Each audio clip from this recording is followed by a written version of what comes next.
Well, hello and top of the morning to you, Mr. Penning. Good morning, Joe boy. Welcome to St Ives Lagoon. Read a lot about it in the past, obviously. And he has got the biggest fish in the lake. Immaculate, 50-pound common. Well, Mr. Penning, I'm hoping you've got some better news than I had for the camera this morning. I have. I'm going home. It's quite a rare occasion for Adam to blank, to be honest. Yeah, he normally pulls it out of the bag. Again, it's not over yet. Whew.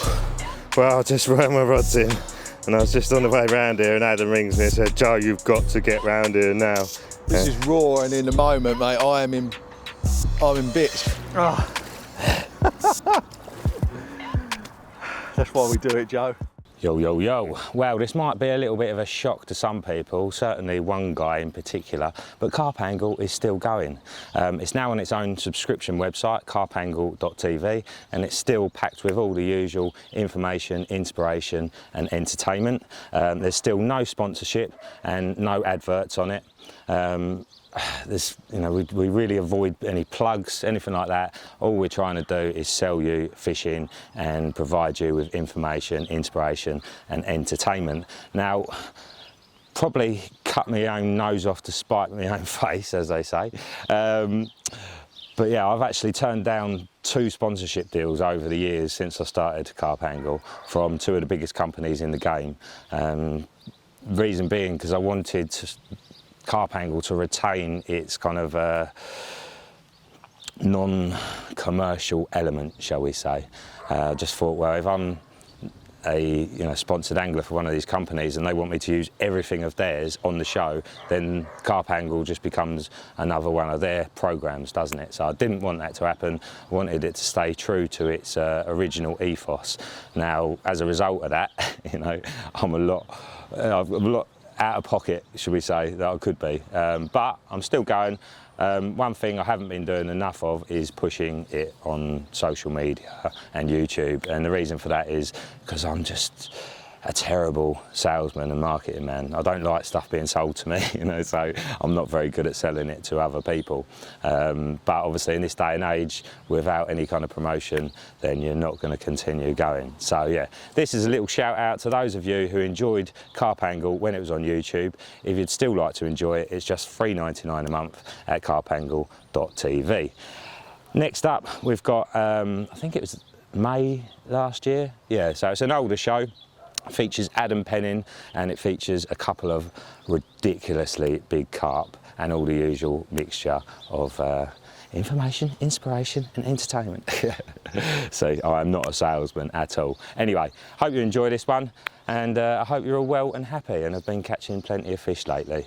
I certainly had a very special session last week, caught the best carp I've ever caught, and that will be on next month's issue of Carp Angle. So that'll be the August issue, not the next one, the one after.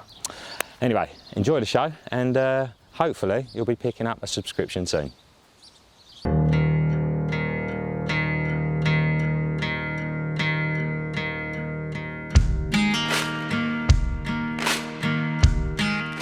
Well, hello and top of the morning to you, Mr. Penning. Good morning, Joe boy. Welcome to St Ives Lagoon. Very nice to be here. Never set foot on here.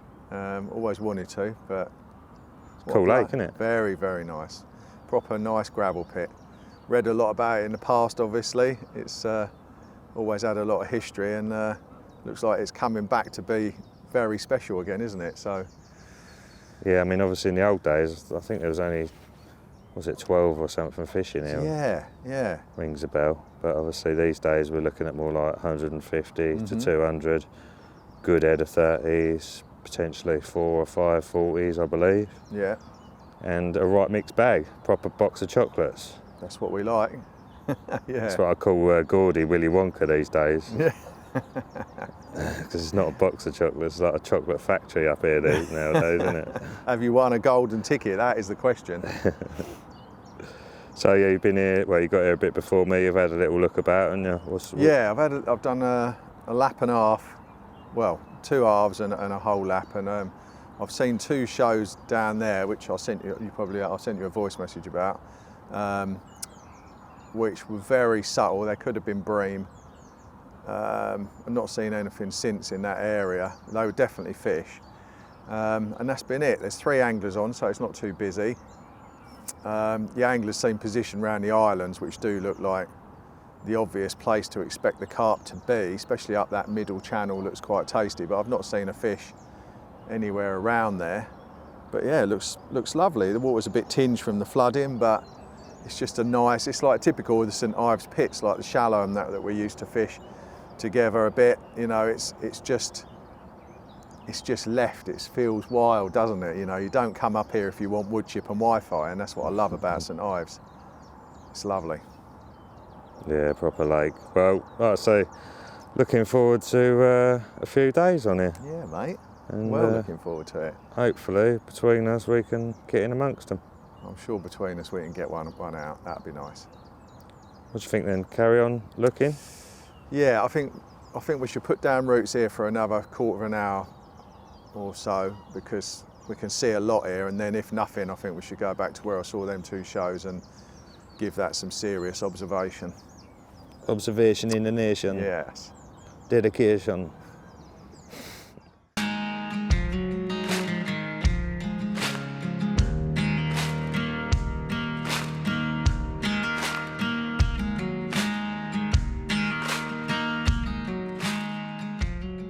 Well, I think it's now getting on for about 2 o'clock. We've clocked up a lot of steps, but haven't really seen much, have we, Ed? It is very quiet, considering it's April. I mean, I can only guess that they're just very nocturnal, because, you know, there's 150 fish in here, which is like the best stock lake we've ever fished probably in years, and I can't believe that they're not booming out somewhere, even if it was somewhere we couldn't fish from, but they're not. I've seen some shows, but they could be bream. I've not seen anything that I could say was definitely carp flesh. So many overhangs around the lake as well, isn't there? That's the problem, I think, is you've got an awful lot of overhangs, and not just on the islands where they can sit unmolested out at range, but also around the edges. There's so much woodwork around the edges, and because the water's all murked up, you can't see into the snags and bait the snags and check them and do what we would normally do. So yeah, it's frustrating. I've got a feeling they're just going to be active in the dark, but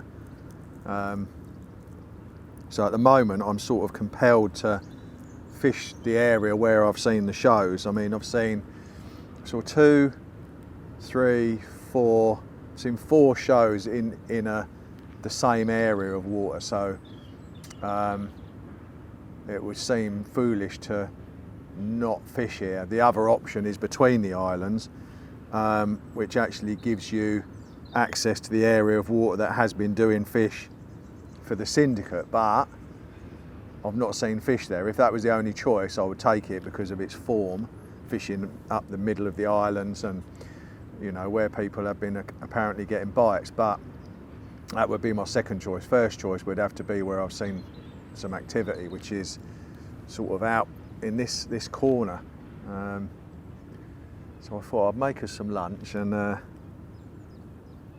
assess it, and maybe just put out singles till dark, or 48 mile an hour gusts blowing in this corner tomorrow. Yeah, and I'm not sure that's a good thing. You know, that's going to be proper turbulent. It's funny up here because Cambridge is so flat. A 40 mile an hour wind's like a 60 mile an hour wind on that in other lakes. Yeah. And yeah, to be honest with you, you know, I've done a little bit of fishing up here, and it's not often you find them on the end of a big south or southwesterly. I think that's probably true on most lakes now. It's not the wind that it was 20 years ago, that's for sure. It's like you'll get them on northeasterlies and northwesterlies, won't you, Joe? They love an easterly up here for some reason, yeah. Right. Well, there's a bit of a southeasterly blowing at the moment, but we both had a good look on the end of that, not seen anything. Not to say they're not there. So, yeah, I think it's going to take 24 hours to figure out where they are in numbers, and it may well be that channel between the islands, you know. It's a thing that you say 150 fish, but in 30 acres, if they were spread about... With all this woodwork overhanging, and and like you say, spread them into three groups and put a load underneath the overhangs, and yeah, it's not going to be easy. Ain't gonna be like going down old pond catching Tommy Hawks. It ain't. No, it's not. Definitely not. But I think we'll start to, I think once we've done the evening and into the night, by tomorrow morning, I think we'll have a picture of where they are. But then it's just whether we can get on them, because, 3 anglers have just turned up and there's already a bit of swim rotation going on down there. So we can only, because it's interesting because of the way the swims are put, that actually there's not a lot of swims. So there's 2 points along this right hand bank that control the islands, and they're taken. So that basically, as far as I can see, which is 500 yards to the bottom bank, there's 2 points that take up that whole strip, and they're occupied. So, and then this bank is now full up. It's I'm just hoping that when they do show, when we work out where they are, that we can actually get on them. But yeah. Spot of lunch? A spot of lunch. Do you fancy a chicken and hummus and coleslaw, toasted wrap, toasted flatbread? Sounds amazing, mate. How could I say no? Let's do it.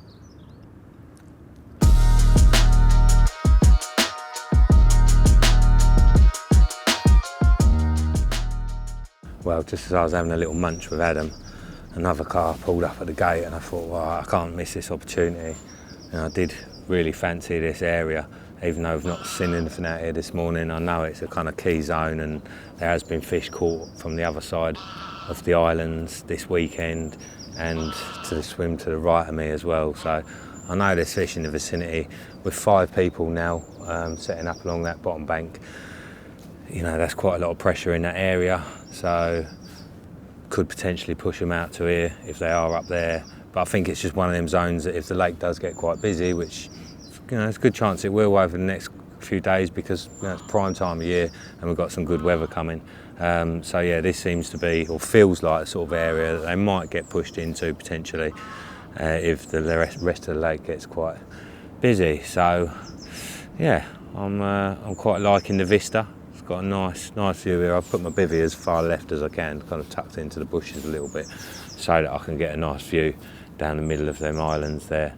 I looked on Google Earth, and there is some sort of interesting looking areas out there at about 90 yards, sort of a couple of polished off bits. I mean, this is an old photo, but you can see that it's probably a bit shallower, and there's a slightly deeper bit out there as well. And yeah, you can just see that there's stuff going on in that vicinity, and obviously it's going to be an area where I'm sure a fair few fish spend a fair bit of time over the year. So might be completely wrong, obviously it's hard to be fully confident when you haven't actually seen anything, but apparently they haven't really been showing a hell of a lot lately, so it might just be them morning and evening little spells that you get for an opportunity to actually see one show. So I'm going to set my base camp up here, claim this bit of water, or real estate as Adam would call it, and see what's occurring. I haven't actually got a plan of attack together yet. I will just have a little flick around out there just to see what the bottom's like, but I'm even considering just putting out 3 pop-ups out there tonight and scattering sort of 100, 150 baits in the area, rather than actually fishing specific clean spots that everyone's going to be generally looking for. So that's an option, but before I get fully sorted out, obviously I'll go and see Adam and see what his plan of attack is for the night ahead.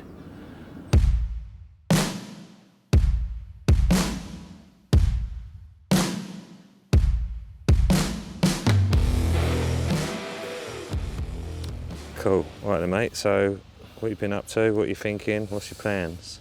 Well, I've got a couple of nice spots sorted out. There's 3 bars that run not parallel to the swim, but nearly parallel.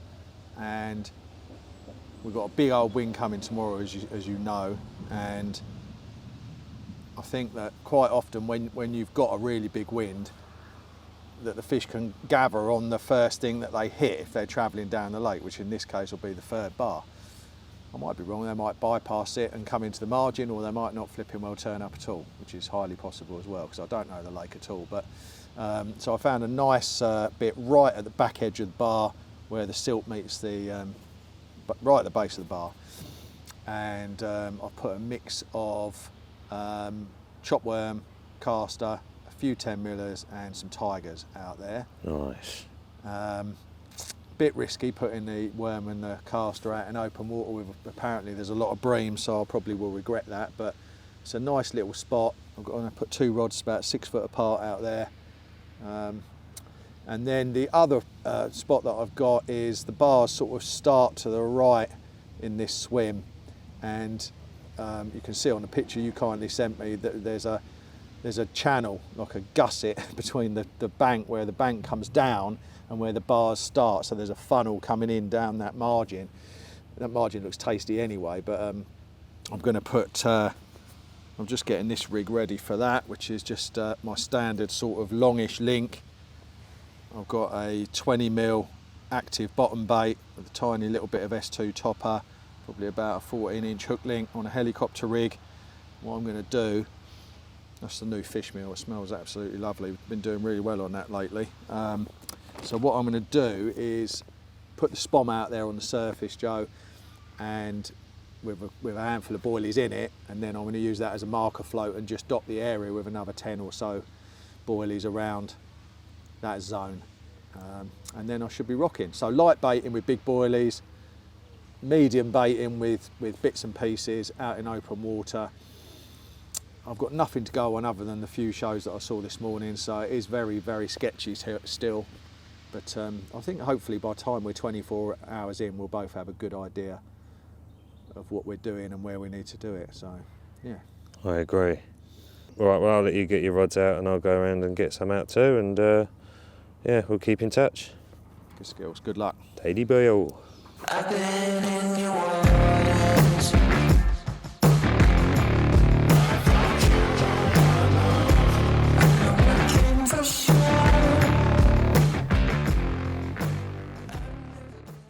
Right, that's me sorted, rods are out. As mentioned when I was round with Adam, got 2 sort of halfway between the 2 islands. Lovely, clear, firm area. About 10 small spoms over the top of that. And then the right-hand one is just off about sort of 8-10 foot off a tree that sticks out off the island. You get a nice drop on that. I reckon it's probably getting on for 10 foot deep. Which is surprising because in the middle between the islands, only about 5 foot deep. So yeah, felt like a nice area. Obviously I've not actually seen anything in this zone yet, but I feel like tomorrow morning should tell us what we need to know. Hopefully there's going to be a few big heads sticking out here somewhere, or hopefully even better, catch one in the night or first thing in the morning. Fingers crossed. Right, it's time to chill out, have a bit of munch and watch the old water.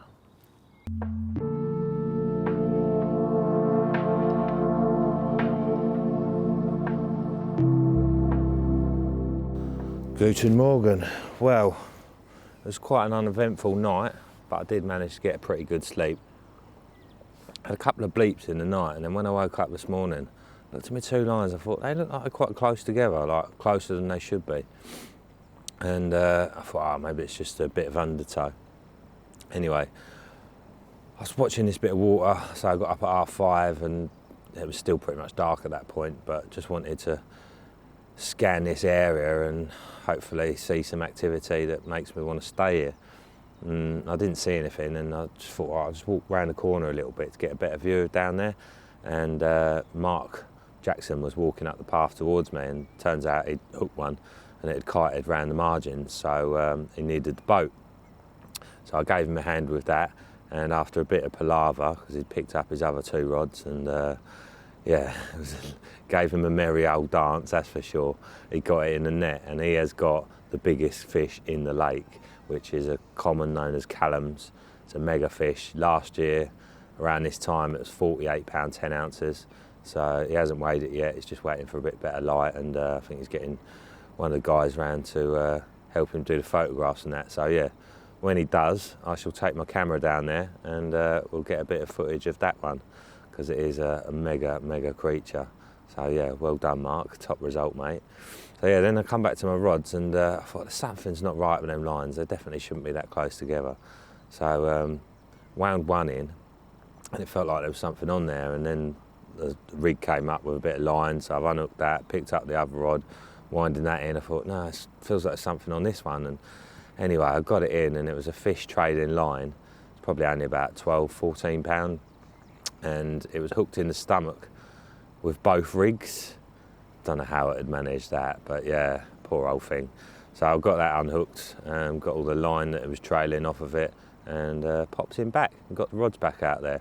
And it is CAF, I must admit. This is mega carpy weather, although it is pretty grim. It's very conducive for carp fishing, so hopefully that one swimming around being all stressed hasn't scared everything in the area away, and hopefully we've still got a chance of a bite. But yeah, today we've got some big winds coming. I think it might change the game a little bit, because it is going to be blowing completely the opposite direction, or pretty much to what it has been. So yeah, I think that's going to get him moving about. Adam hasn't had anything. I've spoke to him. He thinks he might have just seen one off the back of his bait, so that's a good sign. But yeah, apart from that, I'll keep you posted. And like I say, hopefully Mark hasn't done the pictures of that fish yet, and we'll be able to get some footage of it.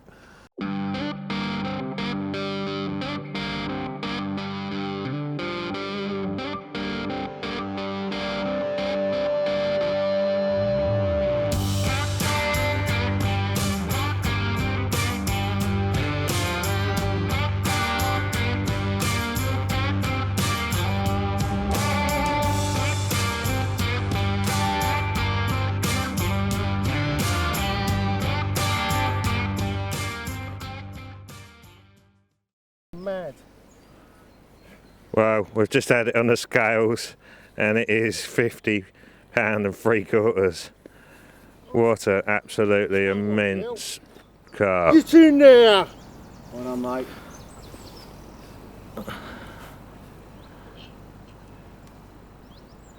Wow, absolute unit. Well done, mate. That's a mega result. Pucker, mate. Wow, that is an incredible carp. Immaculate 50 pound common. Lake record. Back she goes. Yeehaw! Skills, brother. There's a happy man. Oh. There's some painkillers. Well done, mate. Cheers, mate. Fucking madness. Absolute madness. Brilliant. Madness, they called it madness. Fishing's supposed to be relaxing. Jesus.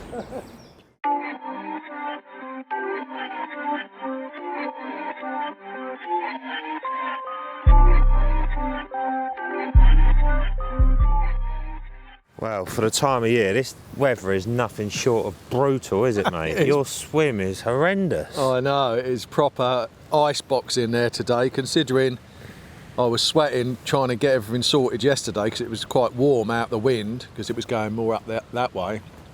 It's the opposite today. I just got some socks out of my barrow which have been put in as spare ones. I put them in November and I've not needed them till today. Oh, we've literally had to come sort of 10 yards behind the swim, behind this tree line, and tuck ourselves out of the wind because, well, obviously A, it's no good for the microphones, and B, it's just pretty miserable to be sitting in it. But that doesn't stop Adam. I bet you haven't stopped looking all morning, have you? I haven't actually, but now I'm thinking I might move in here. It's cosy, isn't it? Yeah, it's proper cosy out the wind. It's really nice. Anything to report? I've seen 5. Oh, right. Well, that's Since first light, which is more than yesterday. 100% carp. 2 were 100% carp, and I think the others were as well, because they moved quite a lot of water. One came right out, facing towards me, saw his belly and his width, and 30 pounder, probably 30 yards behind my main area, so not far really. And then I saw a smaller, blacker one come up quickly and went over. out to the right, and then another head poke about 3 hours ago in the same 80 yards out, probably 100 yards out, that one was. So there's been a couple of things going on, but nothing really close. But that's all right, because I'm not fishing really close, so don't really know what to expect. It is turbulent out there, but I'm in about 12 foot of water, I reckon, Right. so I'm hoping it won't bother them too much, but it certainly is not pleasant on the wind. No. And like, I know you think the same as I do, that quite often where it feels nice to us is where it feels nice to the carp a lot of the time, but Yeah. who knows? I mean, you know? this time of year especially, isn't it? It's almost like, they're the same as us, aren't they? They want to be Solar warm. powered. And Yeah, solar But- powered. clearly, you've got fish in your zone. I know you're fishing super tidally, so I'm sure it's just like a matter of time, mate. Well, Joe brings us to, we're coming a hard lake, I think if we come away with one fish between us, we've done really well. I think to turn up, you've not fished here loads, I've never fished here. A lot of people don't catch for quite long periods of time. I know it has been doing some bites. People like Andy Lever, some good anglers on here who know it well, but yeah, I think it'll be a tall order, but it's doable, isn't it? They're only carp. They're only aren't carp, they? yeah. We've just got to make the right decisions. Exactly, that's what it all comes down to. Yeah, what are you thinking at the moment? I don't know. I'm just not massively feeling that area. I feel like if I was to carry on doing what I was doing, there might be a chance of a bite tonight. But Right. in the back of my head, I've got this little voice telling me to go up that far in. Okay. And I know, I probably shouldn't be basing it on what I've seen before, but quite a few times when I walk around this lake, there's been fish in that zone, and said that, not yeah. people not fishing for them. Right. And then obviously, I just looked up there before I come here. It's right on the back of the wind. You've got a deep margin off the trees there, and it's obviously a zone they like. And going the fact that it feels so bitter down this corner, I'm just thinking, well, yeah, if I was a carp, I'd probably want to be up there as well. That and the fact that when Mark was playing one in this morning, one showed out in front of him at 30 yards. Okay. So yeah, I don't know. There's a few little things, but also I'm not fishing silly range, but with the crosswind and the fluorocarbon that needs topping up, it's just hard work, and I'm not feeling like I'm fishing super efficiently. Right. Yeah. So I feel like I'd probably be happier.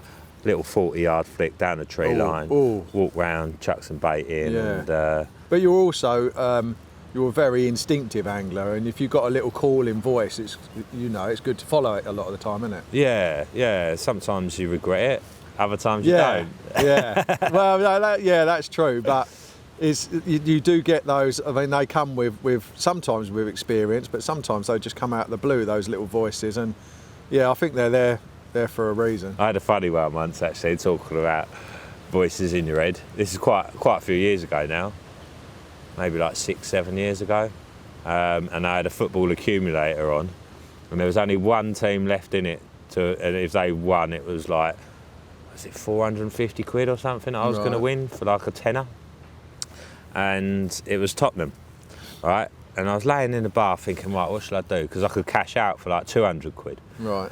And I'd put something on the internet to put it out to the people, ask the audience, what do you reckon? Should I cash out? Because I'm not even much of a football man. I'm like, are Tottenham going to win? And someone's like, no, yeah, Tottenham definitely going to win. They haven't lost the game for ages. The other team keep losing. Just play on. There's other people like going, no, cash out. It's 200 quid for tenner, just cash out. What are you talking about? You're mad. And I was laying in the bath that night. I was thinking, right, what should I do? Should I cash out or should I leave it in? And this little voice popped in my head. It went Spurs 3-1. I thought, Spurs? I wouldn't call them Spurs. Who was that? Oh, yeah. Who was that talking to me, Yeah. mate? Right? So I was like, right, I'm not just going to play on. I'm going to put 20 quid on 3-1. Right? And in the last 30 seconds of the game, it went 3-1. Wow. And it was like, wow. something like 250 quid for the score and 450 quid for the accumulator. So. Yeah, that's interesting, because that is clearly a voice. That's not your brain talking to you, because it's not how you talk to yourself in that language. There's sometimes I get just to give you a random example.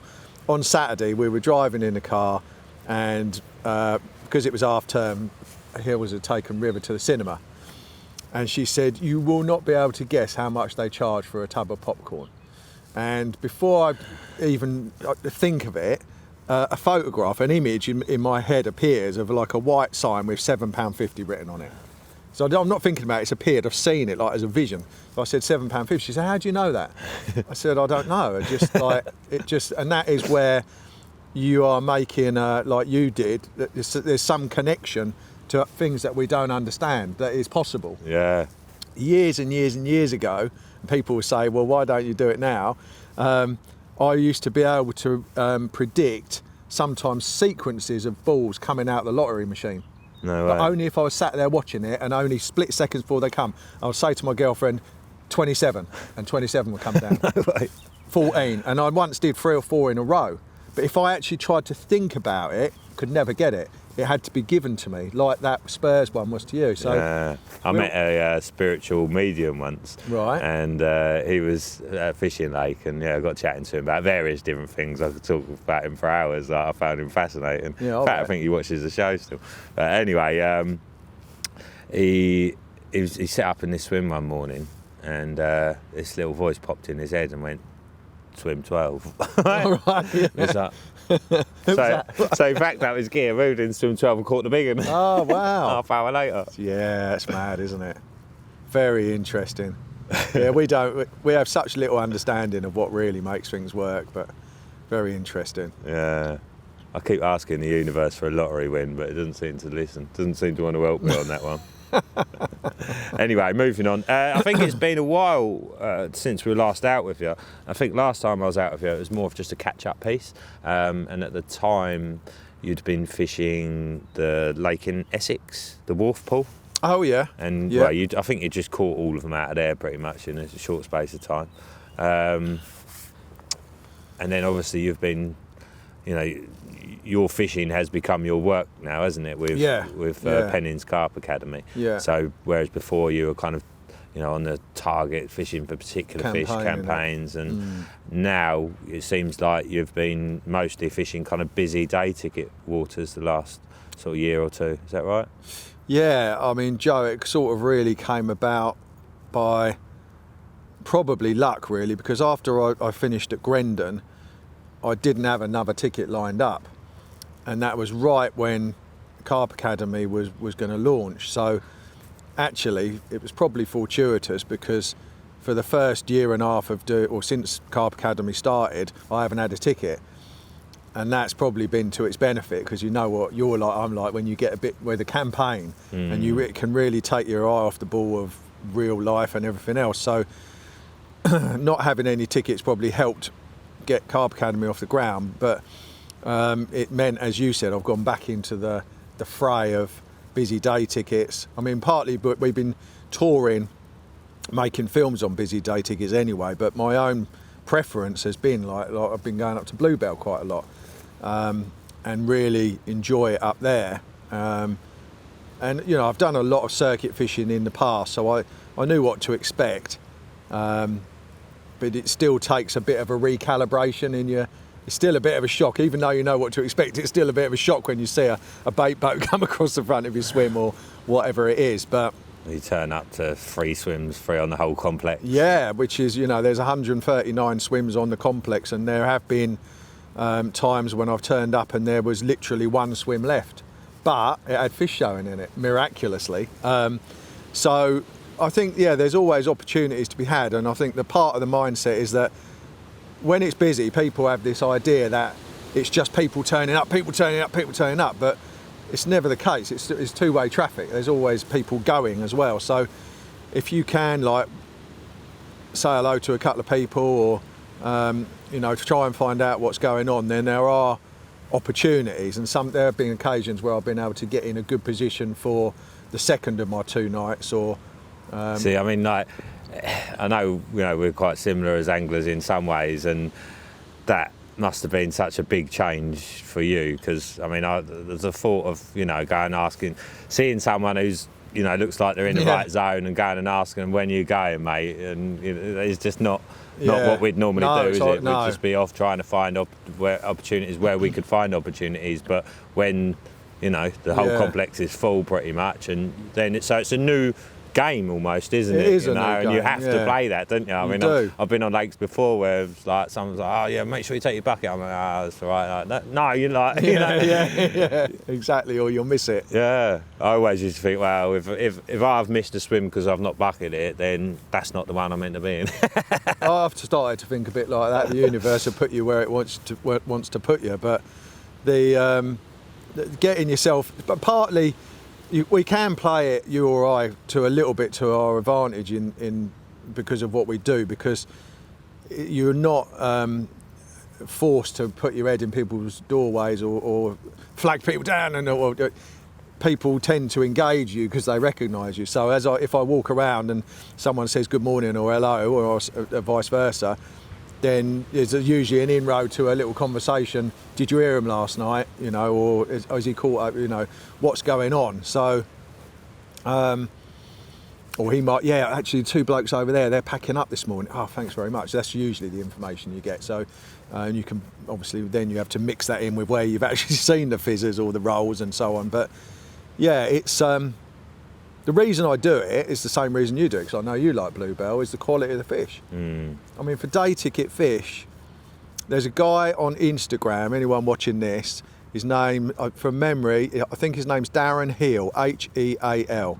If you search him on Instagram and go on his feed, one of his first pictures, top pictures, is one of the £50 commons out there. I think it's called the DVD fish, and it's not been caught for a couple of years, and they're not sure if it's still there, but it's a head-on shot of a 50 plus common from arguably the most pressured day ticket complex in the country, and it looks like it's out of a stock pond.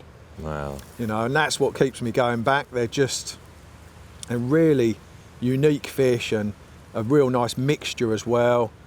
And I think as long as you have an idea that you're not, it's the same with going to linear. So a lot of people say, oh, linear's terrible, it's horrible, it's awful, you get people bivvying up behind you.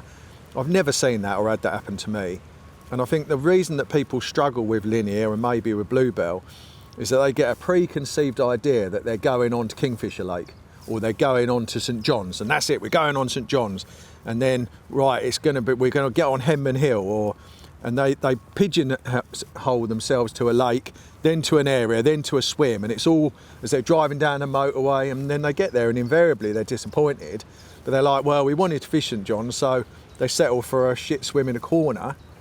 And actually, if you had the mindset, we're going to linear, I'd like to fish here, we'll go and look there, but if we can't, we can walk over the road to another lake there that's 30 acres, or we could drive down the road to one that's there. And if you have the mindset you're going to linear, where the fish always show in Oxford, don't they? Walk round to, I've never, in all the time I've gone to linear, not been able to get on fish somewhere, as long as you think, right, I'm going to keep looking. And bluebell's a bit like that, because again, you've got 5 lakes on site. You might want to go on kingfish or a swan or stan, whatever, but if you can't, then it doesn't matter. All the lakes have got beautiful fish in, let's go and have a look on another one. Keep upbeat, walk round and see if you can make an opportunity somewhere else. And I think that's the best way to approach it, and rather than... That was how I kind of approached up here to start with as well, you know, because you just find sometimes as well, like anglers aside, you know, take away that what we were just talking about where they're just so busy that you've got to make it. Sometimes lakes are just switched off. Yes. You know, Yeah. and on a big lake with a low stock like Longreach, if there's nothing showing, you're pretty much wasting your time. Yeah, because you you've knew got to that, play a didn't 100% guessing game. And then, you know... Life's too short for guessing games. Yeah, it is for a lake that size with that many fish in it. So yeah, I just got to the point where it's like, and it's the same with the meadows. Like, well, if you don't see anything, you're wasting your time. Yeah. You know, because Yeah. they're probably out in the middle. Yeah. But also it makes it more enjoyable, doesn't it? It's a real, you know, it brings out the hunter in you. Yeah, you literally know, hunting the and fish it keeps down, you yeah. busy, you know, it keeps you active and you get a little bit of exercise and, you know, it's like, yeah, there's nothing more rewarding, and, you know, than finding and hunting them creating down. opportunities. Absolutely, isn't it? it's a massive buzz. Yeah, and you know, we all have these preconceptions when we leave the house of where we might want to get, but most of the time in my fishing is never where I know it's never where I think I would when I'm laying awake all night the night before I go. It's never usually there. Carp always surprise me. I must be really shit at watercraft or something, because I always end up not going where I thought I'd be and then having to move as well. No, I mean, obviously, you know, I've mentioned it already when I was round there, but I don't know anyone who looks as much as you and devotes so much time of the day and night to making sure that you are where you need to be. I think that's one of the biggest, I think it's becoming, or has become, arguably the biggest edge in carp fishing, because there's a lot of good anglers around. We both know loads of good anglers, and everyone's got access to everything, including an iPhone 14. And people are compelled, even the brilliant Dave Levy, who I was out with a couple of weeks ago, he has to discipline himself to like an hour in the morning and an hour in the afternoon or something. And I'm thinking, I didn't say it, I'm thinking, Dave, flipping hell, that's 2 hours. You could, I mean, if you catch even more, I should think, but if that was possible. But I think that now, with everyone being so preoccupied with that, it's a bigger edge than it's ever been. And as you know, there's nothing more important in your armoury as a carp angler than your eyeballs. There is nothing. Literally, if you didn't have any fishing tackle and you had to go and catch them with your hands, you would have to look where they were and go and find them. That's your first and foremost. So, yeah, I think it's something that I'm always working at, because we all get tired, but I think you get up super duper early, and I really respect that, and you're on it all day. But a lot of people don't give that commitment. But not knocking them, a lot of people don't want to. They want to go for a barbecue, a beer and chill out, and I totally get that. But as you would say to your guys, and I would say as well, if you're serious, you've got to be looking, haven't you? It's like, there isn't anything more important. And every really good angler I've ever been lucky enough to fish with, that's their common denominator. They're all lookers. Well, I mean, on that note, I've got no rods in the water. I mean, and oh dear, I'm not particularly happy with where I am, so I'm going to go and have a good look about and have a move. Try and find something. Okay. But if not, then I think I might just listen to that little voice in my head and have a little move up there for the night anyway.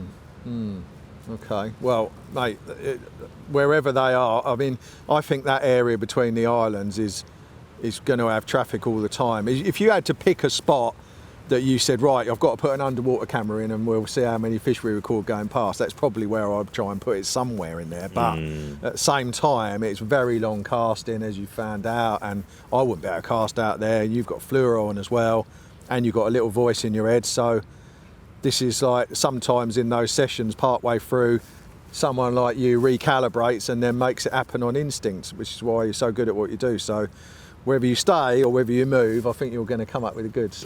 Sweet. And I've got all faith in you as well. So, yeah, keep in touch, yeah? Will do. Be lucky. Top man.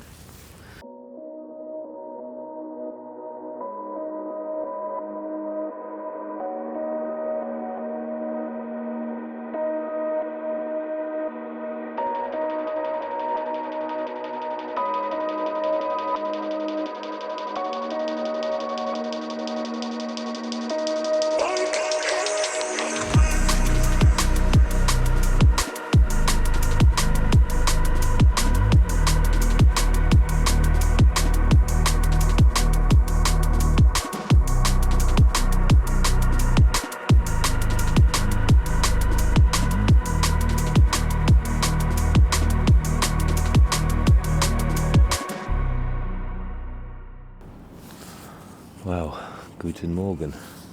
It's a lovely start to the day. The sun's just coming up over the trees over there. Real clear sky.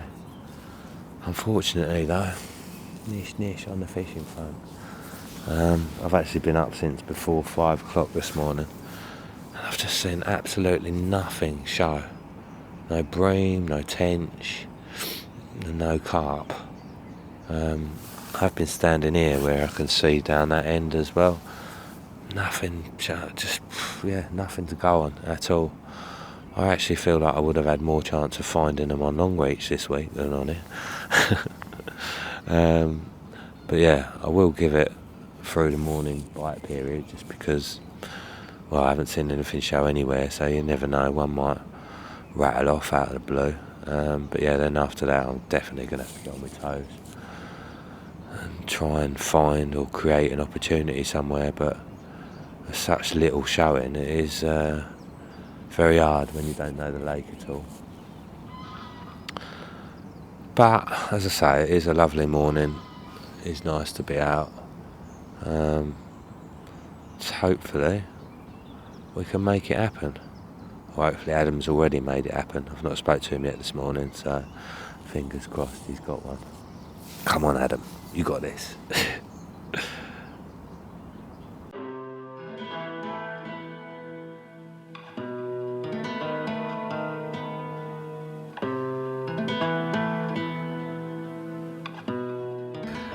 Well, Mr. Penning, I'm hoping you've got some better news than I had for the camera this morning. I have. I'm going home. No, I might be, I don't know. No, it's very quiet, mate. I've not seen anything this morning at all. And I'm quite surprised I haven't caught a bream, actually. And it seems that more that I look at this place and think about it, I think that the fish are just not using open water much. I think there's no weed at all, not a speck of it. And you know, if it was open water and it was weedy, then I think they'd be coming out and foraging and harvesting it, but it's barren, and the fish consistently show near or on the islands, and that's where the majority of the bites have been coming from since the floods, from what I gather. So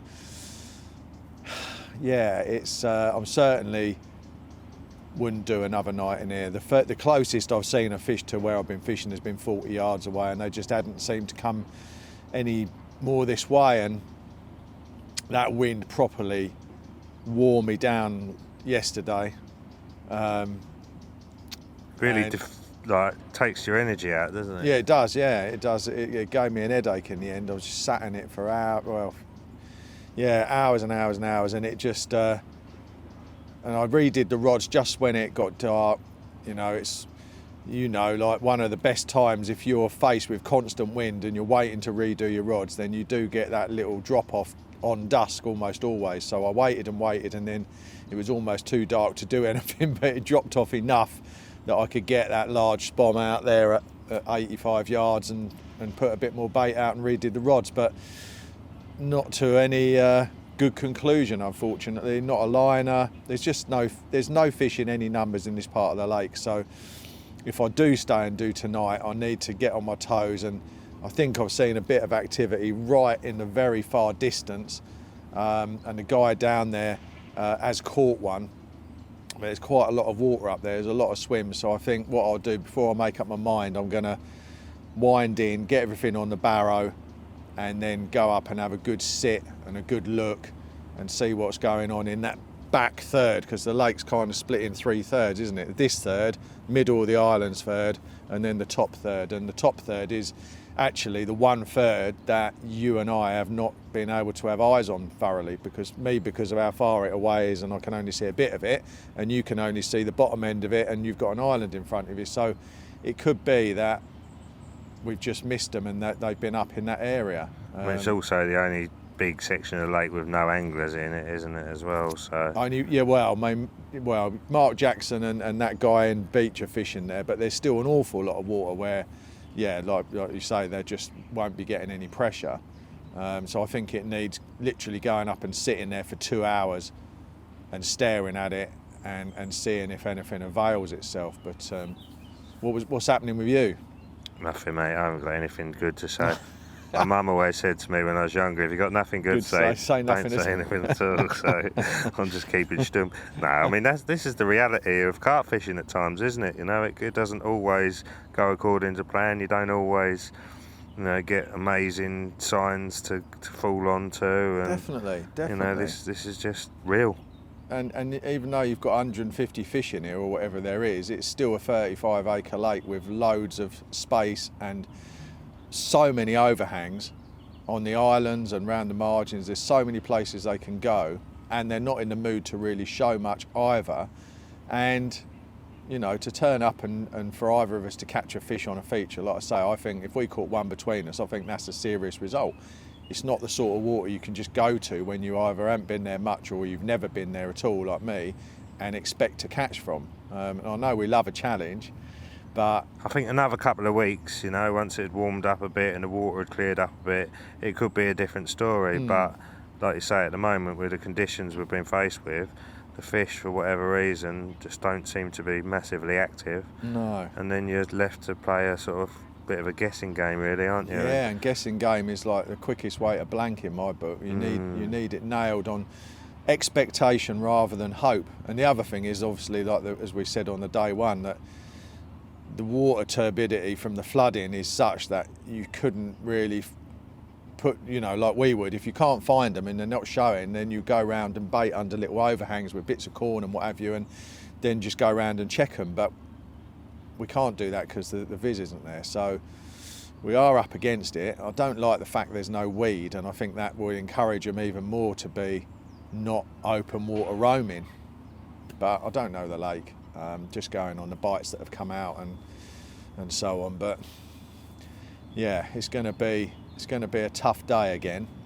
I think we're going to have to dust ourselves off and try and pull out all the stops, aren't we? But it does, you know, it can get a bit, you know, it can get you down a little bit in a way, can't it? When you've, like, I know obviously, you know, blanking's part of fishing, but when, you know, you commit a good few days to something and you haven't got them signs that you need to go on, and it you know, it just, but obviously, like I say, that is fishing, and sometimes you have to go, right, you know, a new vista, a new, you know, as soon as I woke up this morning, I packed up, you know, and I quite like to do that if I'm not feeling it, because then I'm just ready to go and move. And you know, if you do get in a new swim and you do see something, suddenly you're fired up again, and it's all, you know, a complete game changer, isn't it? Yeah, I think part of me thinks that they have been showing either where we've not seen them, or at times when I've not been looking, like 3 a.m. Like it's almost like October times. I know we have seen fish, but I feel like we should have seen more, which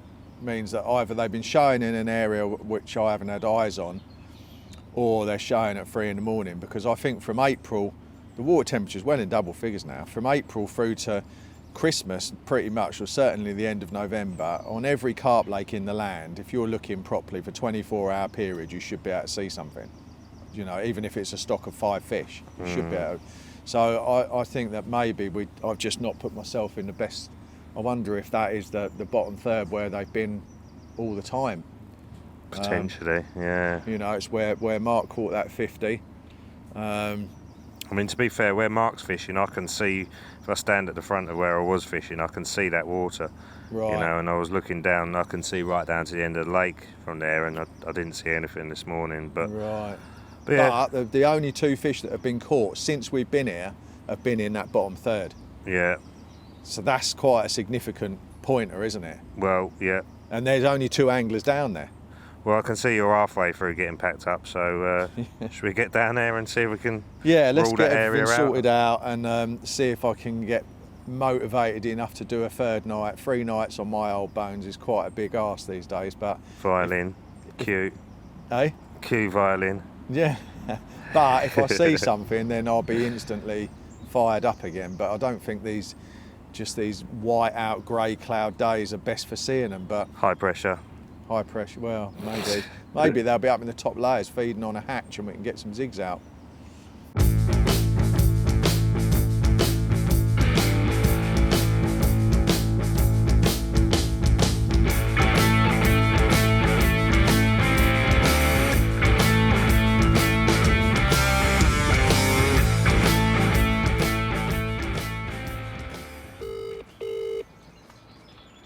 Afternoon treacle, you said it was going to rain at 3 o'clock, not 2 minutes past. What's going on?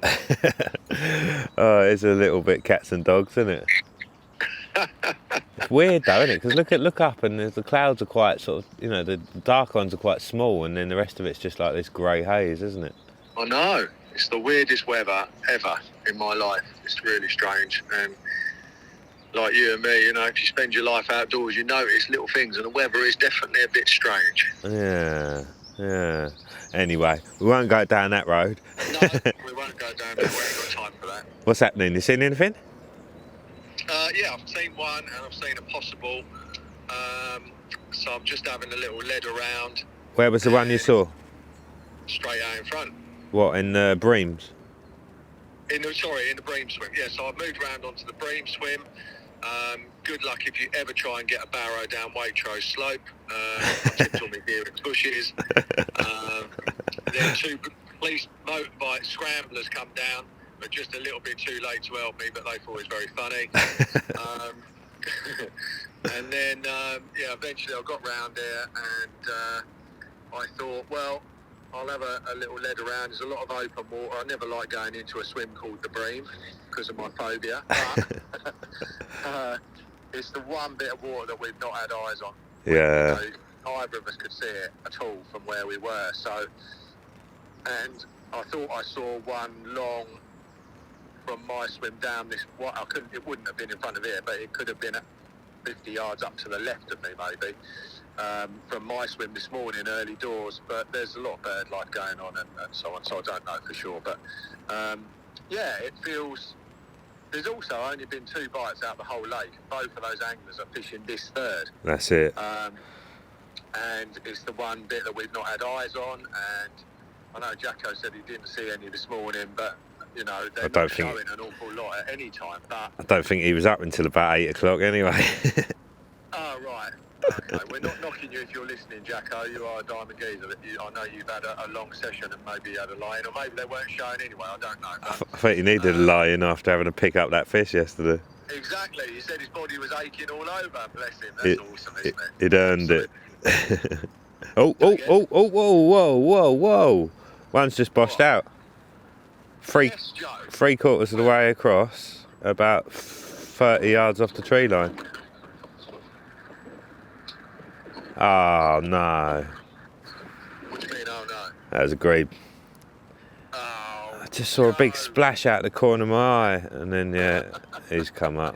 Oh, do you know what? I was fired up for about 0.2 seconds then. oh, flipping hell. You got me fired up, huh? Oh dear, oh dear. Oh well.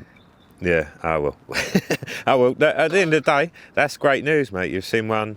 Like you say, it seems like we're now potentially in the third of the lake where hopefully the majority of the fish are. But I ended up putting all 3 rods on that spot.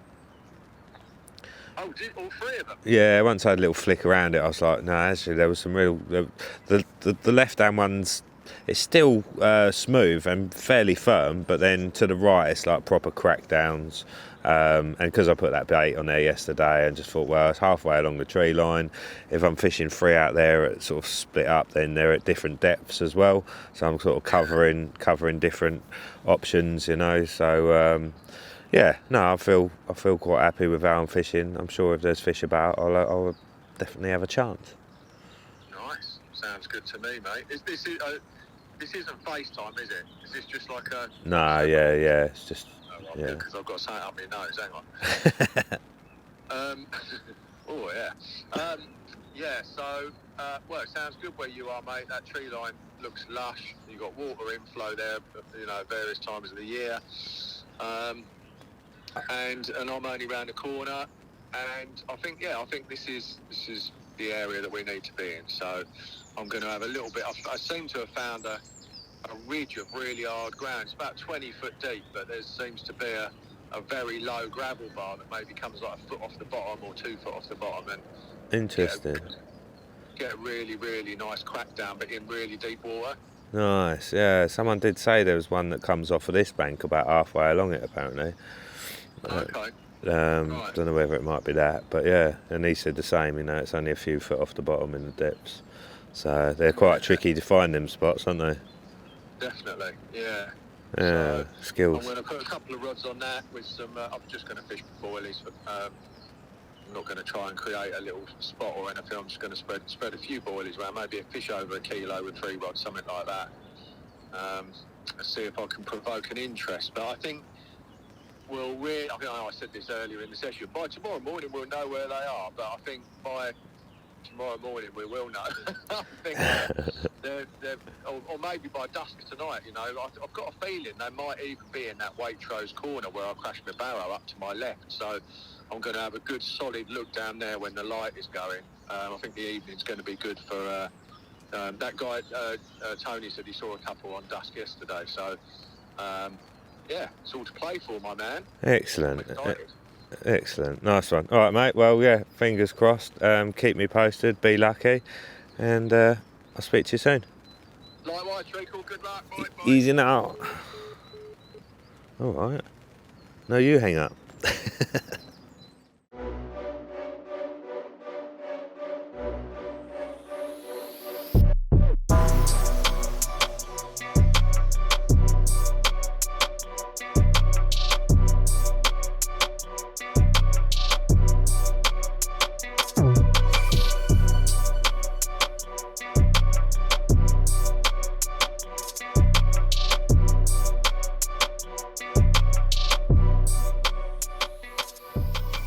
Buongiorno. So last night we both got ourselves quite buzzed up actually, because just before it got dark I saw one out here about 3/4 of the way across. Adam see a few over there, so yeah, we thought it's game on. I had a headache yesterday. I've had a bit of a cold kicking in the last couple of days. In the afternoon I had a little sleep, so last night I couldn't sleep till, well, way past midnight. So this morning I had a little lay-in, but yeah, woke up to that painful feeling of another blank. 3 blanks in a row, 3 blank nights in a row. Clearly there wasn't a lot up here. I didn't see any others apart from that one. And I haven't seen anything this morning. So, team failure, I'm afraid. It's always a bit annoying, you know, when it costs a few quid and fuel and bait and everything else, and yeah, we do put a lot of pressure on ourselves to try and catch for these features, and it's quite frustrating when you don't, but ultimately that is fishing at the end of the day, isn't it? We all have to deal with the blanks and take the ups and the downs, and yeah, take it on the chin, but it's not over yet. I don't think Adam's had anything. It's quite a rare occasion for Adam to blank, to be honest. Yeah, he normally pulls it out of the bag. Again, it's not over yet. Still bite time. Right, I'm going to have another cup of rocket fuel and blow my nose, I think. Gotta love a cold. Not. Whew. Well, I just ran my rods in. And I was just on the way round here and Adam rings me and said, Joe, you've got to get round here now. I don't know what this is, it feels massive. This is raw, and in the moment, mate, I'm in bits. I just got off the phone to Ben Gratwick. I was sat there saying, like I was saying to you, it's just they've gone, they're not here. We'll slow pack up. And then I've got a rod here in the next swim with a spare net, and I just... you get a couple of bleeps and you think, oh, it's a swan. I start walking down, and then I remember I set the sensitivity really low, so if it went, it would only be a bite, and I've come in the swim and the bobbin's up the top, and it's, well, mate, the fight was just ridiculous. He's trying to get under here, there's dead wood and branches everywhere. Look at him, like, there's massive head was up, and I thought, am I going to have to jump in? And well, I've got him in the net, mate. It's a good common. It's a good common. That is awesome, man. Oh, I can't believe it, mate. I'm in shock. Like, just when you least expect it. They were here last night and I thought they'd gone. I've not heard or seen anything since midnight, and I just, out the blue, in this quiet, tiny little corner. Oh. God, he's a big one, isn't he? He is a big one, mate. He's a real big one. Proper fluke, but like... It's not a fluke, mate. You've just been here for 3 nights working hard to try and get a bite. Well, it's a fluke what one picks up your bait, and that's, you know, I've seen a few 20s rolling about over the last couple of days, and he ain't that. He's, come and have a look.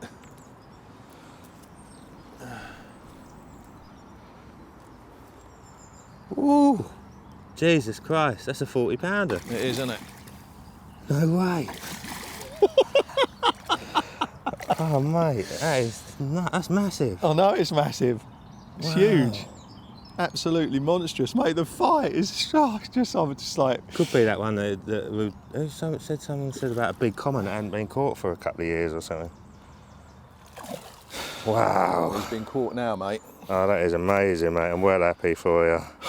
Thanks, mate. I don't even smoke, but I need something to calm me. I'm just shot to bits, mate. Let's just get my head together. Look at that.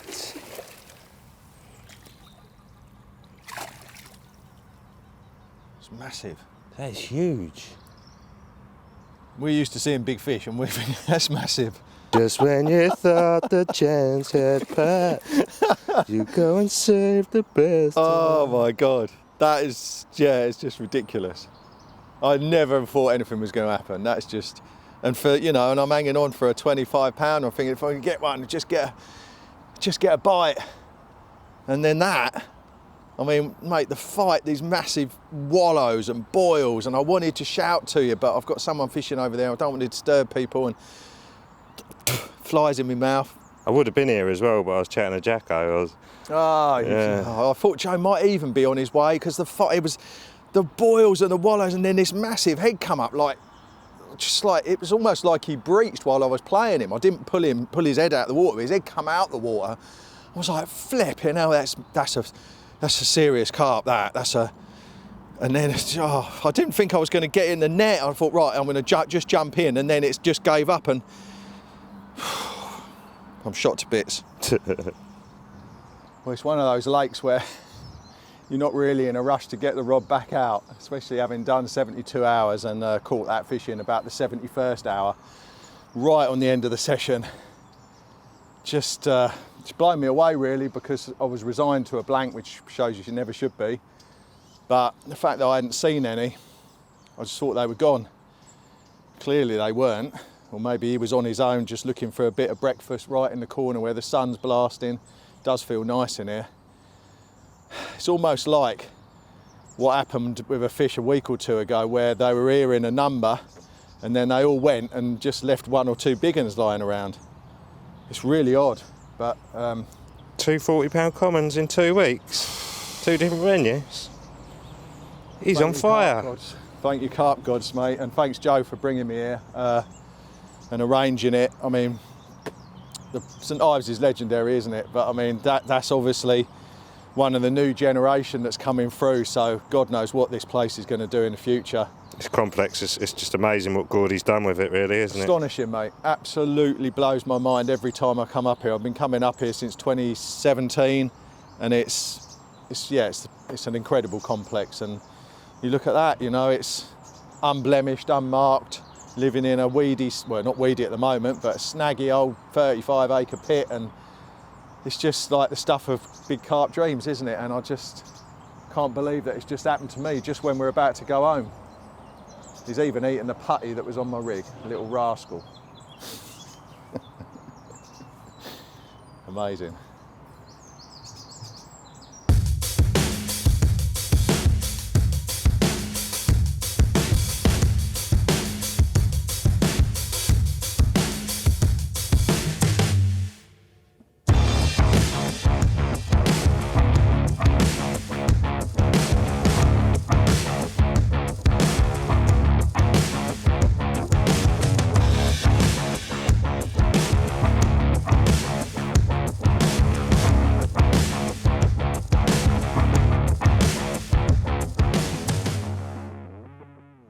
What have the carp gods allowed to happen? It is the craziest of things that we do as carp anglers, but moments like this, just mind-blowing, just absolutely incredible. Big commons don't come much better than that. Look at his mouth, it's so overslung. Thank you, carp gods.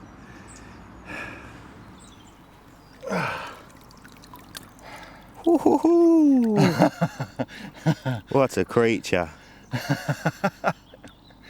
Oh, That is simply awesome, mate. Thank you very much for saving the session.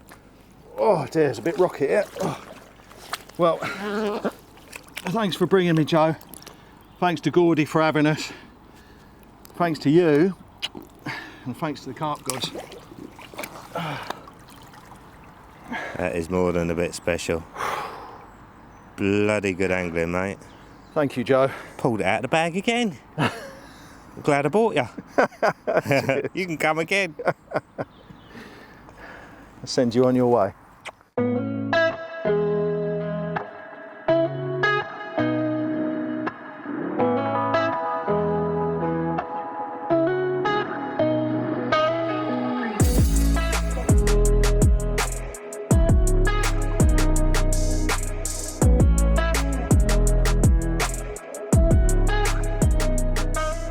Calm after the storm. It's incredible, those moments in your carp fishing life that you know all too well. It's just like when you get blindsided, they're the best ones. You know, sometimes when you've got the build up and they're fizzing and they're rolling near the spot and you think it's going to happen and then finally it does, they're amazing.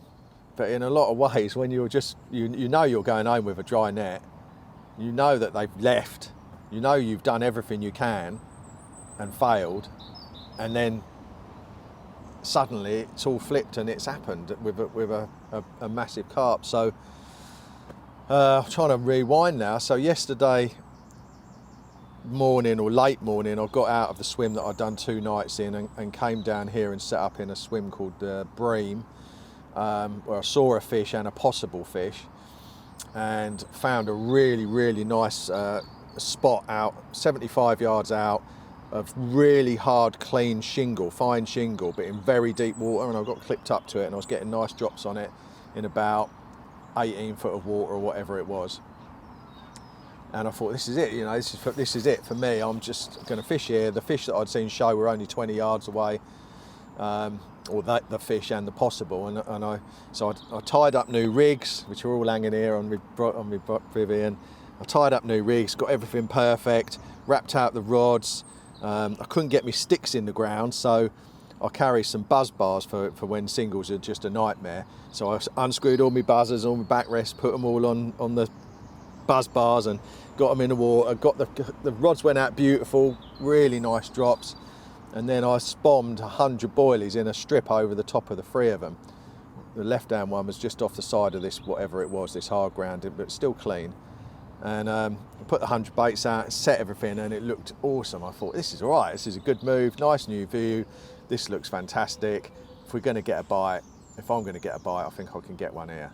And then after about an hour, I got bored, and I thought, I'm going for a walk. So I got my sounder box and I came, it's only a little way down here, and I'm fishing open water, and I walked down here a little bit, and I'm just stood down there in the margin. And I stood there for about 20 minutes thinking, it does look really good, and the wind was rippling in, and one went over just down to the right, a 30-pound scaly one, just flopped over. I was like, flipping hell. It's the closest I've seen one and the clearest view I've seen of a carp since we've been here pretty much. And so I thought, wow, flipping, was that a randomer or a pattern maker? So I stood there, and I stood there for another 40 minutes. And I thought, yeah, it was just a randomer. And then just as I was getting to the end of my stint, one bosh to the left. I was like, flipping hell, it's game on. So I stood there and thought, don't, just take a minute. Maybe it's the same fish and he's come along the shelf and boshed again. Just stand and watch. So I stood and watched. And then 40 minutes later, I saw another one. But I thought maybe it was a really big tench. With hindsight, I think I was talking myself out of it. And then half hour after that, there was another boil, and that was it. I was running.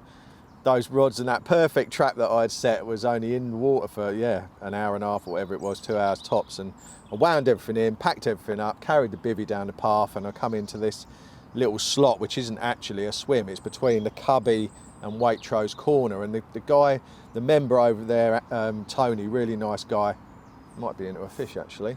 He told me that, no, he's winding in.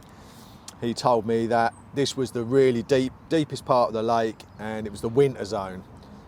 Didn't bother me obviously, because the carp seemed to be along the shelf. The shows that I've seen were like 15 yards out, Joe, and I thought, right, okay. So I came up here, and I changed my spools over to fluorocarbon. I unscrewed my heads off my buzzer bars back onto single sticks. I tied 3 new rigs because I wanted short little pop-ups out there and just reset everything, and I managed to get it done just before dark. And I put 2 rods out here, one where I'd seen each fish, one to the left, one to the right, just a little S2 pop-up, and then I've got some 12mm Manila Actives that I put a bit of hemp oil on, and I only had probably 1/4 kilo of them. But out of 12mm, it's probably 100 bait. So I put 20 over each rod with the catapult. I fished for a drop. There's no weed. I just did it on the line where I'd seen the activity. And after I'd done that, I thought, do you know what? I'm going to put out a 3rd rod in the swim next door. And Waitrose Corner is just next door. I've got a spare net. I went in there, set up the same thing. This another little pop-up. I went in and I've just put it out where I thought looked right, 15 yards. Did I underarm that? I think I did underarm that one. Sent it out, trapped it, went in lovely, came down with a donk. I thought, oh, that's quite nice. I put the rod on the floor, and then I fired 21 of these 12mm in the area around it, set the rod, and then went back to my swim. And then it was evening, got a busy road behind me, couldn't really hear too much, but I did hear a couple of fish that I messaged you about, Joe, just as it was getting dark, and then one just into dark, and I thought, this is it. It was still rippling in here. I thought this is nailed on for a bite. I'm going to get a beautiful 25-pound mirror. That's what I had in my head. And then I went to sleep about after midnight. I heard one, and then got up this morning. Nothing. Totally dead. Wind had changed westerly, so it was all calm. I was like, messaged you, and you hadn't caught nothing. I thought it was game on for you down there as well. And I thought, well, that's it. We've tried our best. You've moved, I've moved.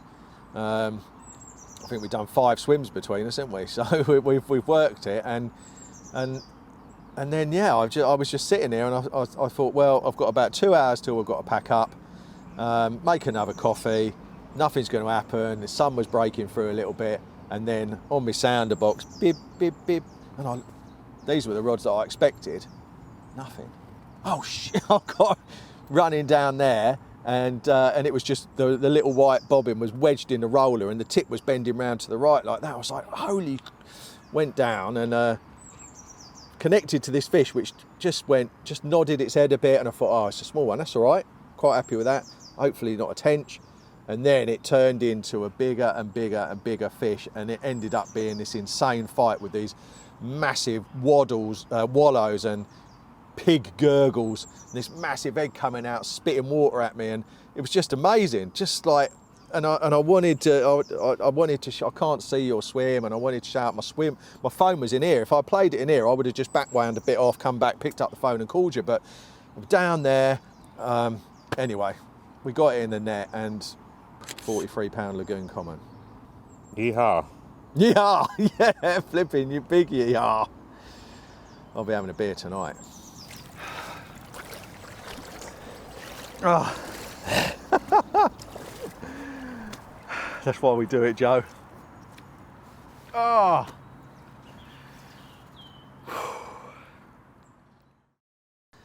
Carpy calamities. There are loads that I've experienced over the years or fallen foul to myself, but this one stands head and shoulders above the rest.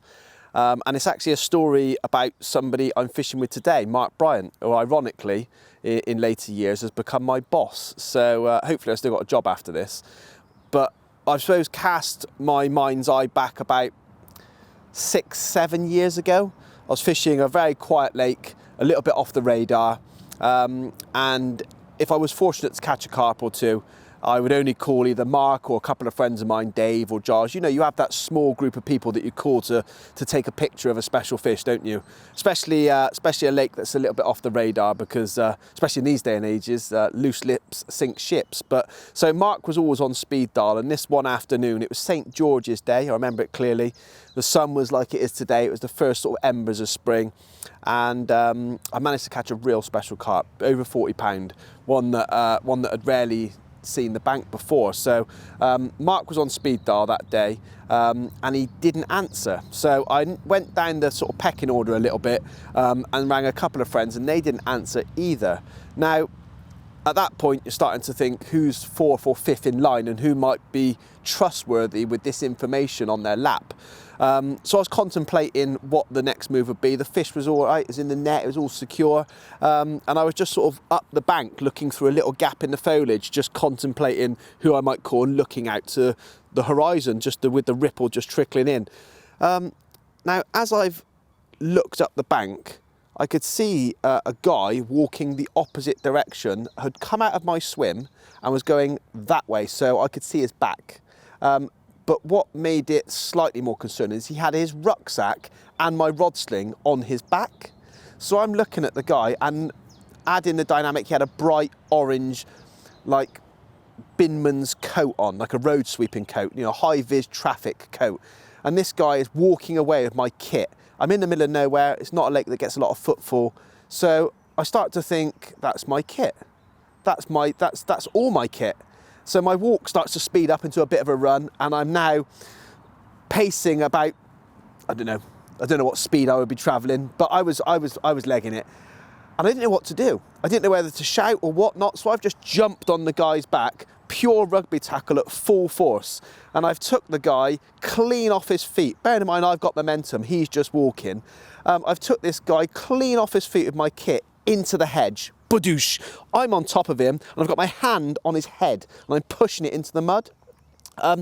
As he's struggling, and he's in all the brambles, all the nettles are in his face. I can see it. I'm thinking, my God, what am I going to do now? What am I going to do? I've made the decision. I've taken somebody down. My kit's everywhere. He sort of struggled up. He's took his hood back. It's Mark Bryant in disguise. And I don't know what to say. I've turned around. He's got blood streaming from his face. He's actually got a bit of poo on his cheek because I've pushed him into this hedge where dog walkers walk their dogs. He's got a bit of turd on there, and he looks a right state. There's blood everywhere. And I've said to him, what are you doing? Like, what are you doing? He said, I didn't think. He said, I thought it'd be a good joke if I tried to hide your kit. And I said, mate, what didn't you think about it? I said, it was you were stealing my stuff and you were walking away. He said, I know, but there's another dynamic to it. He's bleeding on his face with the thorns. Only, I don't know, 12 months prior, Mark had a really bad accident. That he nearly died in this accident, and he had all of his hips pinned together with wire and pins and whatnot, and he was in hospital for a very long time. Mark's told that story before, but so he was in pure recovery mode. He wasn't really meant to be doing anything strenuous and whatnot, and as I've pushed him over, of course, that's probably the first vigorous contact he's had since this, near fatal accident. So I've not only am I feeling bad that I've got him covered in poo and a few stinging nettles and blood and thorns in his face, that I was, petrified that I'd done some lasting damage to his hips. But he had the last laugh because 24 hours later, he's told me that he's back in the hospital, and he sent me an x-ray of his hips that were broken on the time of the accident. And he said he's back in hospital because he has to have them rewired. And he led that merry old story for about 4 or 5 days before he had the guts to call up and tell me he was lying. But yeah, don't steal me tackle again, Mr. Bryant, and don't wear a high-vis jacket because I didn't even know he owned one. That's why I didn't even assume it was him. So that was my carping calamity. Luckily, eventually all these years after, he's seen the funny side, but he still walks with a limp.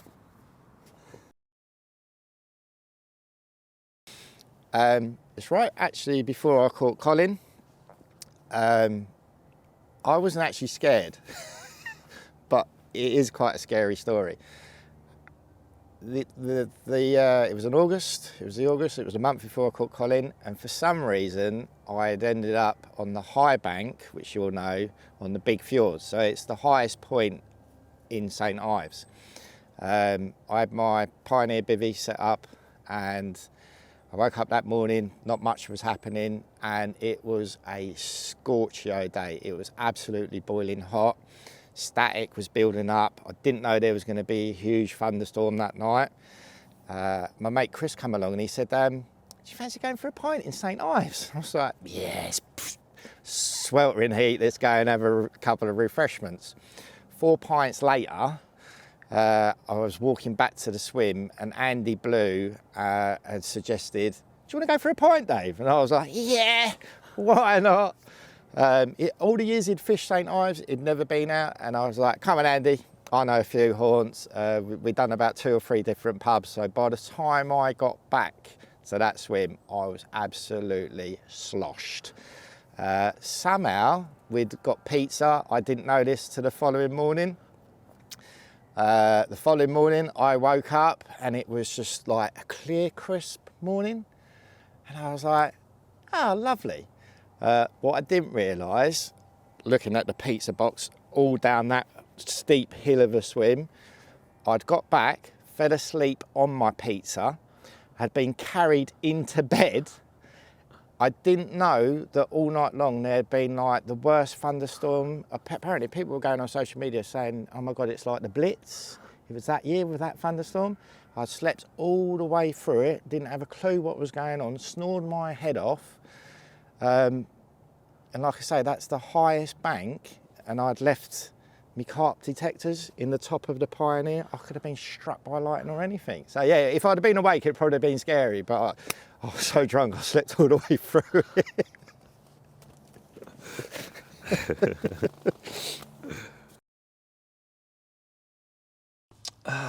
Magic memories, you know, so many spring to mind.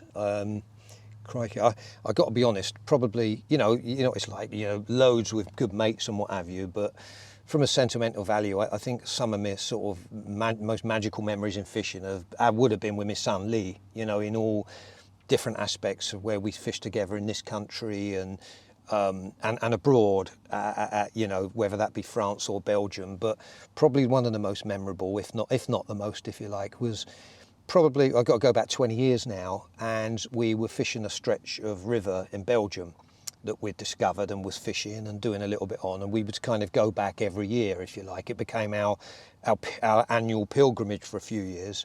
So at this time, Lee was only about probably, I'm guessing, 17, 16 years old, something like that, 16, 17. So we'd gone over there, we'd fishing a stretch of river, and I'll tell you about the incident that happened before leading up to it, is that I had 3 rods out on the river, and a big barge come along, and I thought I had the rods, or the lines sunk enough to not pick up for the barge, not to pick up the lines. But I was wrong, you know. It was an extra big barge, mind you, you know, so it come along, and next thing I know, thinking I was safe, it picked up all 3 rods roughly at the same time, and the rods just disappeared off the pod that I was using and into the bushes and started following the barge. So I've kind of, and it happened so quick, it was like literally seconds before where I thought I was okay, and then all the rod tips just swam round and sprung round, and so I've dived out off my bed chair, almost like rugby tackle style, got the rods in my arms and the reels sort of like that, and I've just held on to dear life, and I could just hear zzzz, all the lines, and you couldn't touch it because you slice your fingers off. Anyway, eventually, like ping, ping, ping, ping, ping, and all 3 of them are gone. Like it just picked up all lines, ping, ping, ping. Well, that's not relevant to the story, but it is in a way, because what happened then, so I got 3, and they're all like out of line. So, but what I'd realised when I went to get back up, I couldn't. And Lee was just along from me at that time, and I said, Lee, give us a hand, mate, to get up. I said, my back's gone, because I've got a history of my back, like sciatica, and like every now and again, if I do like something rash like that, it could just pop out of place, and it had gone, like properly gone, big style. So he tried getting me up. Anyway, cut a long story short, I couldn't get up, and eventually I had to basically sort of like crawl to my bed chair. My fishing was gone, that was out, it had been wiped out. There's no way that I could even get up to cast or play a fish or anything like that. So I've, like, between us, he's managed to lead me onto the bed chair, and anyone that's had a bad back, and when it actually goes, when it just snaps, will know exactly what I mean. And so anyway, I'm lying on the bed chair, and all it needs now is rest. But that rest went on for like 1 day, 2 days, 3 days. After 2 or 3 days of no fishing, I might add, I decided to sort of each day I would like walk a little bit, because if you're walking, you're kind of like, if you're like, you know, you're warming up your muscles and what have you. And I remember walking back to the van to get something, and I thought I'll see if I could drive, and I started it up, and I tried to drive just a few yards, but I couldn't, because by putting your pressure on the clutch and accelerator, it just went all the way out the back of your leg, and I just couldn't drive. But that was out, not that we needed to drive, don't get me wrong, we had enough provisions and that, but that was just trying to tell you how bad it was. So anyway, I've nursed my way back to the bed. Now on to the story of what had happened next, was the fact that I was lied on my bed and Lee had come running back, said, "Dad, I've seen some really big fish in this little harbour." He said, "Have we got any chummies?" He said, "Because they're all up on the surface and what have you." And I said, "Yeah, that's funny enough. I did bring a bag. They're in the van." So I give him the keys, and he's gone running. He's come back, and he's rigged up this sort of, because when you go to a river in Belgium, you're not expecting to fish on the surface, are you? You know, but he's rigged up this sort of contraption where he's got the chum mixer. I had some cork in my tackle box, so I said, "Look, you know, just shape it with a pair of scissors so it imitates a chum mixer, and just fish your chums in between." So he's got the little hook coming out the cork and all the rest of it. So off he's gone. So I'm still lying there, and just trying to rest my back up as much as I can. And probably about an hour had gone by, I suppose. And I thought, you know what, I'm going to go for another little walk to see how he's getting on. So I've managed to lever myself up the bed chair, and I'm walking down the bank. You know, it's like really gingerly.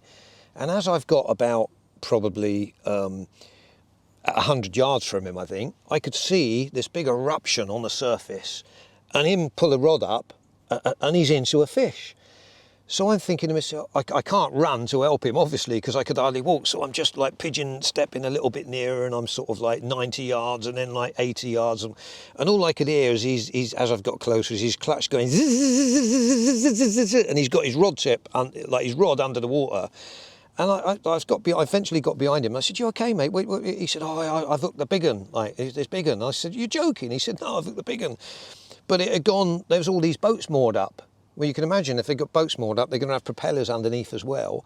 And this fish had kind of gone, I don't know how he managed it, but it had gone sort of under this boat, under about another 3 or 4 boats and that. And he's playing it. And eventually, and he's got his rod right down in the water, but I could see it sort of twisting round and away from these boats. And I'm thinking any second it's going to pick up, surely, one of their like propellers or the whatever they have under the boat. And anyway, then he's got the fish out in the middle, out in open water, and there's all these big vortexes coming up. But then you've got these like landing stations or these walking platforms that they use to go out to the boat. So he's now got to negotiate all them. So it's trying to get round one of them, and it's going around, and it must have been on for probably a good 15 minutes. And fair play to him, he's like steered it out of here and steered it out of there, and eventually it was ready for the net. Anyway, I couldn't really help much at all. I can't remember, but he steered it into the net, and because we both got it in the net and both looked down, and there's this really big, beautiful chestnut, typically Belgian fish. It was like the colour of a conker. It was that real, and it wasn't a particularly long fish, but it had this real light hump on its shoulder, quite a small head, typically Belgian. Small, it's like lovely, like almost like a heart-shaped head. Everything was like perfect about it. Anyway, he's run back and got the scales and the weigh bar and everything, the unhooking mat, the sling and all the stuff. Anyway, we've got it up onto where we were on the platform and weighed it. 40 pounds. Do you know what? I can't, it was 20 odd years ago. It's irrelevant anyway, but it was a 40. I think it was 40 pound 8 or 41 pound it might have been, but it was his first ever 40. So that would have to go down as one of the most magical memories of mine, because it's your son's first 40, the incident of what had happened leading up to it, him catching it off the river on a piece of cork on the surface. I don't know. I mean, that's right up there, one of my most magical memories, without a doubt. So the hindsight of life, I suppose in a fishing related advice, I'd say probably when you're young, crikey, I don't think you realise the opportunity you have back when you're younger and have no responsibilities. You've got time, and time is, as we all know, if you've got time and a bit of energy and a bit of keenness, then that catches carp all day. And I think if I think back to when I was younger, I really regret not going to some of those waters where, there was a lot of big fish, be it the Yateley complexes or whatever, because you never realise how much time you had until you get older and responsibilities come with a job or family or whatever it may be, and you just don't get that time back. So yeah, if I could give advice to my former self, that would be to make the most of that time. And it's generally in your late teens and early 20s up to sort of 25, 30, those sort of times. If it's not if you're not, you know, downtown every weekend like I was and probably shouldn't have been, then should have been on the fishing bank really, because that's the time to make hay, I think. You know, there's lots of opportunities, you know, when you've got time on your hands and energy, and you know, crikey, you're like a whip it round the lakes, aren't you? You're getting up all the trees, and you know, I find that I wasted some of that time that I had probably on waters with, you know, albeit smaller fish. They were big back then to me, but smaller fish. Whereas I think if you applied yourself in the same way on the waters with the bigger fish, you would have caught them just the same. So yeah, that's my advice to my younger self. One for life. Oh, that's quite a deep question, that. I suppose just it's a bit of cliche, but make sure you do whatever makes you happy, you know, and whatever that may be. You spend an awful lot of time working, don't you, in our lives? If you think about that chunk of time working, and if you're not doing something you enjoy, then, you know, make a change and do something else, even if it's a bit less money. You know, I've worked lots and lots of jobs in my life before I started Baitworks, my company, and I never settled in anything, and I didn't want to settle in anything because I just couldn't. I just knew I wouldn't be able to do the monotony of a 9 to 5, so I had to find something for myself. So I'd implore anybody to look at their own lives and ask the honest question, I suppose. And if they're not happy, you know, you can make changes. You can start a business I started my business at 30 years old. Some of the most interesting people I know didn't start their businesses till they're 45 or 50. So, you know, it's never too late. Not like I'm saying, you know, the answer is to start your own business, but it's to do whatever makes you happy. And if that's working in different industries, then so be it. But yeah, I think as you get older and hopefully a little bit wiser, you just realise that, you know, we're only here for a short amount of time, and what time you are here, you got to make sure you enjoy yourself. Very good advice.